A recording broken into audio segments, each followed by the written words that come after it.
Bora lá! Eu sou o professor Vinícius Gomes e eu sou o seu professor pessoal. O que é isso? Eu estou aqui para te ajudar no dia a dia, seja você estudante de direito, seja você um abeiro, seja você um concurseiro, ou até o leigo que é só entender do tema. Inclusive, o tema de hoje é um bom tema para todas as pessoas, porque na verdade ele é essencial para a ideia de cidadania, para você entender como aquela sociedade funciona, para você postar sua mensagem no YouTube, no Instagram e assim por diante. Hoje o tema é liberdade de expressão. Bom, liberdade de expressão é um tema interessantíssimo e, de certa forma, complexo. O que é liberdade de expressão? Bom, a gente vai falar que liberdade de expressão ela está ligada àquele direito constitucional, àquele direito fundamental que permite que aquela mensagem passível de comunicação seja protegida. Ele vai proteger suas opiniões, suas palavras e várias manifestações. É importante sempre dizer que a mensagem passível de comunicação não é necessariamente só falada. Ela pode ser escrita, ela pode ser falada, mas ela também pode ser por gesto. Olha aqui um gesto. Então é isso aí, né? Mensagem passível de comunicação está protegido pela liberdade de expressão. Mas espera aí, professor, liberdade de expressão é o quê? Eu posso falar o que eu quiser? Calma. A liberdade de expressão, como todo direito fundamental, é um direito relativo. Não existe direito fundamental absoluto, seja a igualdade, seja a vida, seja a liberdade, qualquer outro. Então ela também é relativa. Se ela é relativa, isso quer dizer o quê? Se ela é relativa, quer dizer que há limites, tá? Como que a gente explica isso? E eu vou para o mais, depois vou diminuindo. Você pode falar o que você quiser, mas você responde pela sua fala. Esse é o melhor contexto para entender o que é liberdade de expressão. O que eu vou trabalhar hoje com vocês? Existem diversos limites à liberdade de expressão.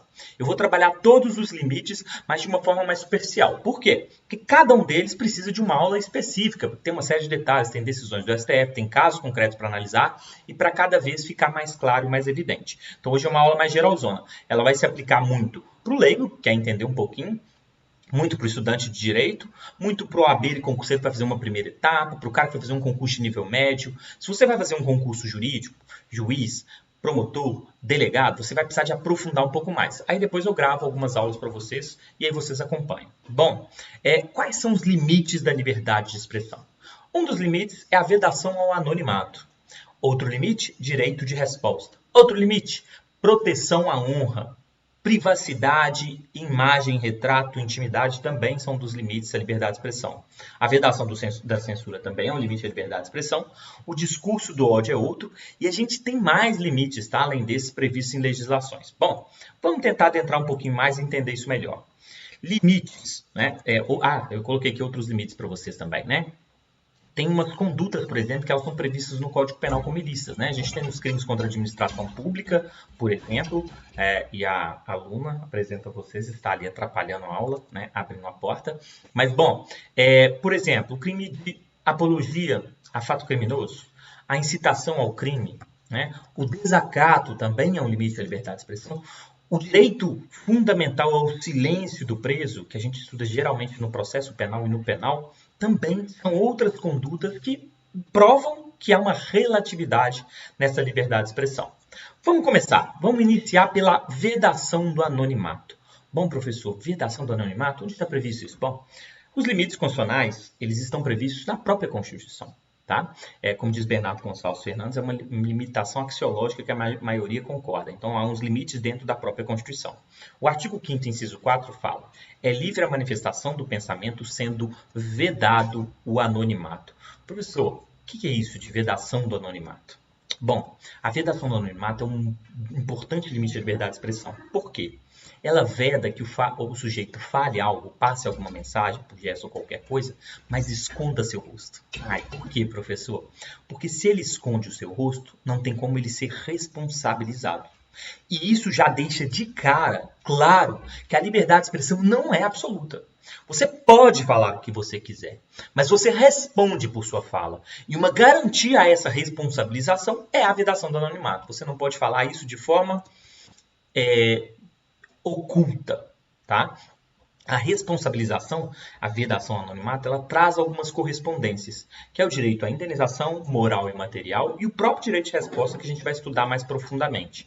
Então, isso daqui já é um limite importante, tá? Professor, A vedação ao anonimato impede a denúncia anônima? Não, não impede. Trabalho isso mais especificamente depois, mas em linhas gerais, vamos supor que eu tenho medo, que um policial me ameaçou lá, meu vizinho policial me ameaçou. É um pouco complexo, às vezes, você fazer essa manifestação de forma clara. Se você vê o seu vizinho, que é muito influente, usando uma viatura pública, um carro público para poder fazer coisas pessoais, você pode fazer uma denúncia anônima. Existem canais para isso, as ouvidorias, as corregedorias, os disques denúncias unificados e assim por diante. Não tem problema nenhum. O que o STF interpretou é o seguinte, que é possível a denúncia anônima e ela pode iniciar um processo administrativo. Só não é suficiente a denúncia anônima para processar alguém. Aí eu tenho que ter a investigação anterior, a identificação. Mas a denúncia anônima ela não fere esse direito fundamental à vedação do anonimato. Um importante tema é o uso da máscara. Isso foi muito discutido durante a Copa do Mundo no Brasil, porque teve vários atos antes da Copa criticando a Copa, manifestações dentro do direito de reunião e dentro da liberdade de expressão, mas algumas dessas pessoas usavam máscaras. E aí ventilaram a possibilidade de proibir máscaras. É possível? Até existe alguns países em que ela é proibida, mas é um pouco complexo. Porque, na verdade, se você proíbe, por exemplo, que a pessoa utilize máscara, você acaba afetando a liberdade de expressão no aspecto da vedação, no aspecto de impedir que o sujeito se expresse pela máscara. Né? Então, às vezes, a máscara é uma expressão. Depois assiste aquele filme velho, V de Vingança. A máscara, às vezes, é um protesto. Os caras pretas, durante a democratização do país, e no caso do Collor, e assim por diante. Mas é vedado o anonimato. Então, o sujeito pode, por exemplo, ser interpelado. Mas é um debate interessante também, que a gente pode tratar num segundo momento. Bom, em resumo, por que se veda o anonimato? Para que o sujeito mostre a cara e possa se responder por isso. Um problema mais atual são os famosos robôs nas redes sociais. Né? Eu crio um robô para ele disseminar informações, falas, manifestações e assim por diante. Isso ofende a Constituição? Ofende, porque sem saber quem é o robô, liberdade de manifestação vedado, proibido o anonimato. Então isso é um grande problema, um problema bem atual. A mesma coisa acontece quando o cara cria perfis falsos, quando ele cria sites que você não consegue identificar, porque coloca um endereço em outro país, lá no leste europeu, não sei aonde, etc.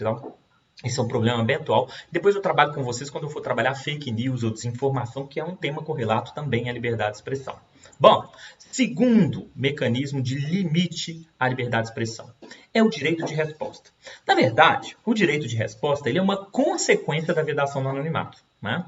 Na verdade, não é nenhuma consequência. É a finalidade para a qual existe a vedação do anonimato. Por quê? Porque a ideia é o seguinte, todo mundo pode falar o que quiser, mas responde por sua fala. Não é? Então, você tem que permitir, por exemplo, que o sujeito responda se aquela fala incomodar alguém. O direito de resposta está previsto lá no artigo 5º, inciso 5. É assegurado o direito de resposta proporcional ao agravo, além da indenização por dano material, moral ou à imagem. Bom, o que a gente tem aqui? Né? Quando a gente fala dessa direito de resposta, a gente pode conceituar esse direito de resposta para ficar mais claro. E aí, toda vez que eu trago um conceito, você dá uma pausa aí, se eu estiver falando muito rápido, que eu falo rápido. Se não entendeu, você vai voltar e repetir 3 vezes e você vai anotar no seu caderno. Qual que é o conceito?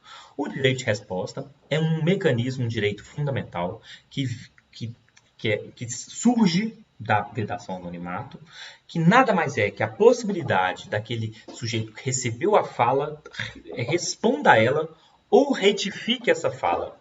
Tá? Professor, ficou confuso. Eu, Vinícius, vou aqui no YouTube e falo: o Covidinei é um safado.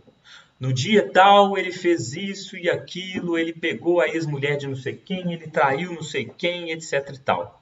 Bom, eu vou falar assim, eu quero ter um direito de resposta. Onde você falou isso? Isso é muito comum, por exemplo, nas redes de televisão. Isso vai ficar cada vez mais comum também aqui no YouTube, no Instagram, nas outras redes sociais. Qual que é a ideia? Imagine, por exemplo, que eu estou num programa de televisão muito famoso, eu sou um apresentador e eu falo que o Covidinei é um safado, porque ele é policial e ele não atua bem e ele é corrupto. Beleza.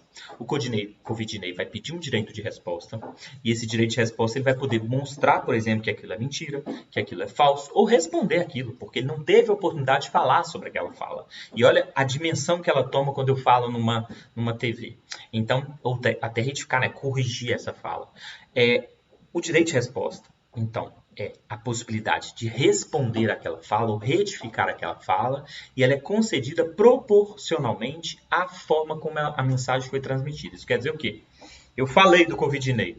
Às 7 horas, horário de pico, programa de alta audiência, no meio da semana.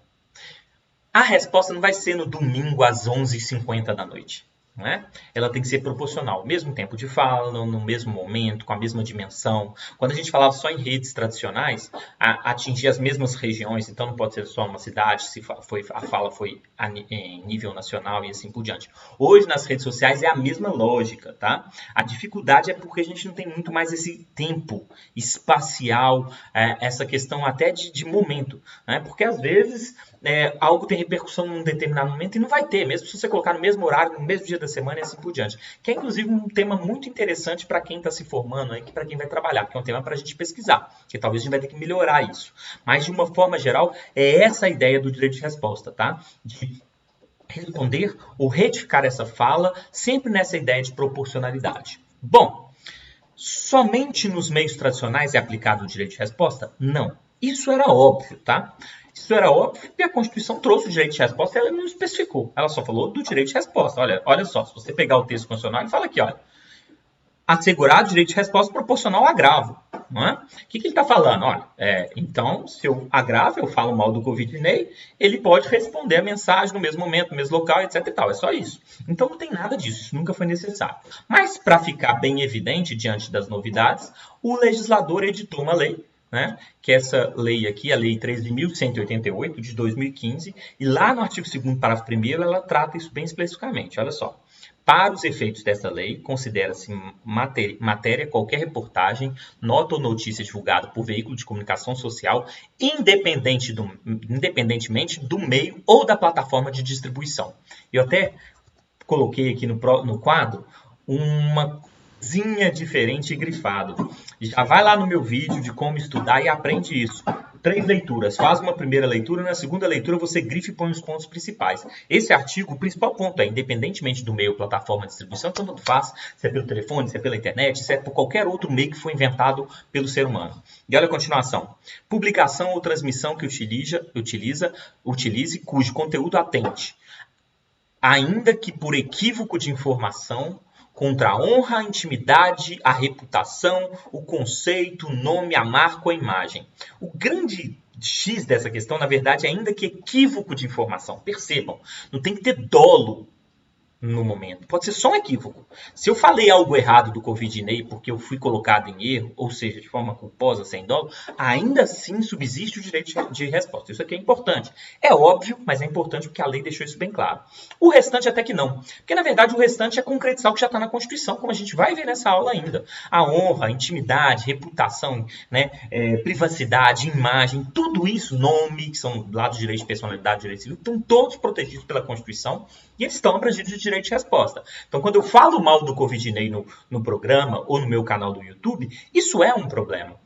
Porque isso pode afetar a imagem, a honra dele e assim por diante. Então, vamos concretizar isso ainda um pouco mais. A Covidineia, para ficar outra pessoa, ela é médica. Tá? Eu vou no consultório dela e faço uma plástica. Porque olha só o tamanho do nariz do professor, gigante, né? Vou lá e faço uma plástica. E aí a plástica não fica boa. A Covidinei me falou, olha, a plástica, né, ela é uma atividade de meio e não de fim. Eu não tenho como garantir o resultado final. Isso é muito bom. Responsabilidade civil, você estuda lá no direito civil. Olha só, eu fico revoltado com o resultado. Eu vou nas minhas redes sociais, gravo uma história e falo, Covidneia é uma carniceira. No dia tal, às horas tal, eu fiz uma cirurgia com ela e o meu nariz ficou pior do que ele já era. Foi terrível essa situação. Ela é uma má profissional, ela não respeita o seu cliente, ela é isso, ela é aquilo e aquilo outro. Pessoal, vamos lá. Conseguem ver a dimensão desse problema? Ela coloca nas redes sociais, vamos imaginar que está no meu canal, que ainda está pequenininho, mas quando ele ficar gigante, milhares de pessoas assistindo aquilo, e as pessoas vão olhar para a Covidneia com outros olhos. Talvez várias pessoas procurariam a Covidneia para pensar assim, o que foi na Covidneia? Eu vou, sei lá, no álcool Gelson, né? Porque ninguém fala